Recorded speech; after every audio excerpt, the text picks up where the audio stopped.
Happy Friday po sa ating lahat. Ako si Benison Estareja. Sa ngayon po patuloy pa rin ang epekto ng dalawang weather systems sa ating bansa. Dito sa Visayas, Mindanao at malaking bahagi ng Southern Luzon, patuloy ang mga pag-ulan dulot pa rin sa Intertropical Convergence Zone or ITCZ. Ito po yung linya kung saan nagtatagpo ang hangin from the northern and southern hemispheres. At kapag nagbabanggaan po yung mga hangin, nagkakaroon ng makakapal na mga kaulapan at ang tendency merong mga minsang malalakas na mga pag-ulan. Dito naman sa may Northern Luzon, bahagyang lumalakas na yung northeast monsoon or hanging amihan, nagdadala ng mga mahihinang pag-ulan overnight dito po sa may Cagayan Valley, Cordillera Region, and Aurora, habang isolated light rains naman dito sa Ilocos Region. Pero dito nga sa may parteng Palawan, Visayas, and Mindanao, mataas pa rin po ang threat ng mga pagbaha at landslides. May mga malalakas sa mga pag-ulan sa mga sandaling ito sa may Caraga Region, ganyan din sa may Eastern Samar, Davao Oriental, and Davao de Oro. Lagi magantabay sa ating mga advisories or heavy rainfall warnings. Samantala, magandang balita dahil base sa ating latest satellite animation, wala po tayong namamataang low pressure areas at mga kaulapan na magiging bagyo sa susunod na 6 na araw.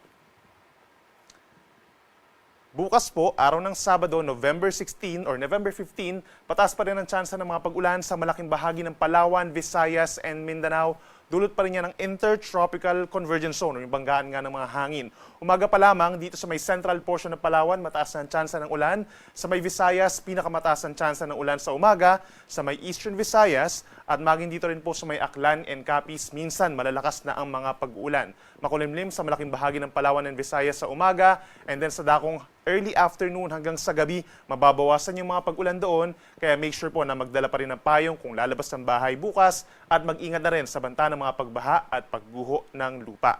Dito naman sa bandang Mindanao, asahan as early as morning, mataas ang tsansa ng ulan sa may eastern portions. Itong Caraga and Davao region pa rin po, aasahan na yung mga light to moderate with the time-saving rains sa umaga hanggang sa gabi. Habang dito sa may western Mindanao, Zamboanga Peninsula, Bangsamoro region and Soxargen, medyo umaaraw pa naman po paminsan-minsan, no? And then sa dakong tanghali hanggang gabi, nagiging makapal na yung mga ulap at mataas ang tsansa ng mga kalat-kalat na ulan and thunderstorms, kahit mag-ingat na rin sa banta ng mga flash floods or landslides. In terms of temperature, halos magkakatulad ng temperatura sa may Palawan, Cebu, and Tacloban, hindi kainitan from 24 to 29 degrees Celsius, habang sa may Zamboanga City and Davao City naman, between 24 to 32 degrees Celsius.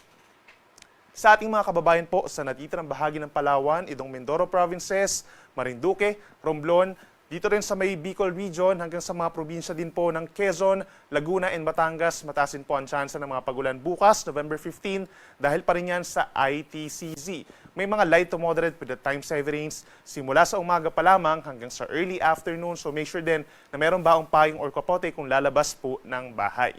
Dito naman sa may eastern side ng Luzon, Cagayan Valley, Aurora, asahan yung tumitinding epekto nga ng northeast monsoon. May mga light to moderate rains na, makulimlim ang panahon. Maging dito rin po sa may Apayao, Kalinga, Ifugao, and Mountain Province. Yung amihan naman nagdadala ng mga pulu-pulo lamang ng mga mahihinang ulan sa may Abra, Benguet, and Ilocos Region.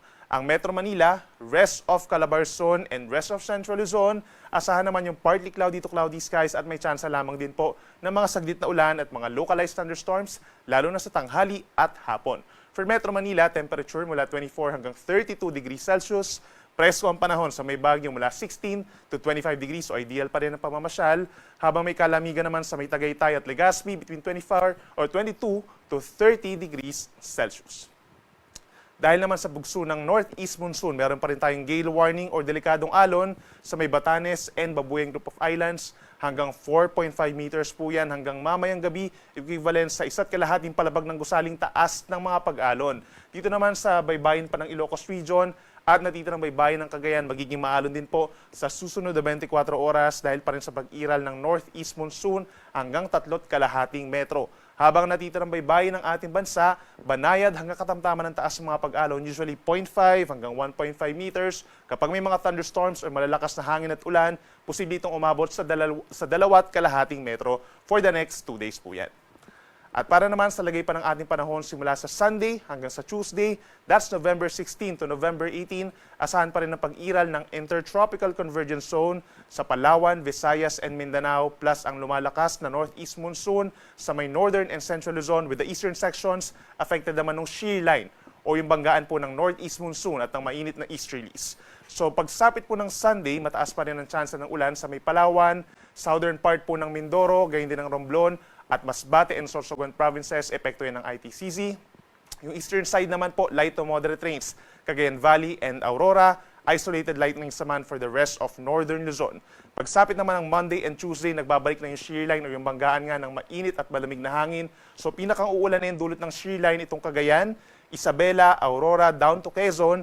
At pagsapit ng Tuesday, posible rin maapektuhan po ang malaking bahagi ng Kabikulan. Habang ang natitirang bahagi ng Northern and Central Luzon, bahagyang lumalamig din po ang temperatura. Monday and Tuesday dahil sa pag-ihip ng amihan, sa Baguio City, posibleng umabot nga sa 16 degrees ang pinakamalamig na temperatura. Habang sa Metro Manila, mananatili pa rin pong partly cloudy to cloudy skies at may tsansa pa rin ng mga isolated lamang na ulan at mga localized thunderstorms. Sa Dakong Visayas, pagsapit po ng linggo, maulan pa rin, dulot pa rin yan ng ITCZ. So sa mga mamamasyal po doon, make sure na meron dalang pananggalang sa ulan. Consider po natin yung mga light to moderate with the times heavy rains po doon, nagkakos pa rin ito ng mga pagbaha at pagguho ng lupa.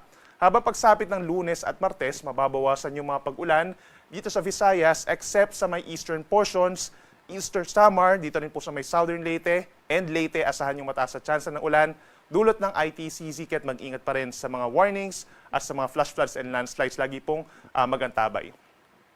At para naman po sa Mindanao, asahan pa rin ng mataas na tsansa ng ulan. By Sunday and Monday, sa malaking bahagi ng Mindanao, meron pa rin epekto ng ITCZ. Light to moderate with the times heavy rains po yan. Mag-ingat sa banta ng mga pagbaha at pagguho ng lupa. Habang pagsapit ng Tuesday, mababawasan yung mga pag-ulan sa malaking bahagi ng Mindanao except dito sa may Eastern Visayas or sa may eastern portion of Mindanao, Caraga Region and Davao Region, mataas pa rin po ang tsansa ng mga pag-ulan, lalo na sa may Davao Oriental. Mag-ingat pa rin sa mga possibilities ng landslides and flash floods dahil minsan lalakas pa rin ang mga pag-ulan. Ang ating sunset ay 5:24 p.m. mamaya at ang sunrise bukas ay 5:57 ng umaga. Yan muna ang latest mula dito sa Weather Forecasting Center ng Pag-asa. Ako muli si Benison Estarehan na nagsasabing sa anumang panahon, Pag-asa ang magandang solusyon. Happy weekend po!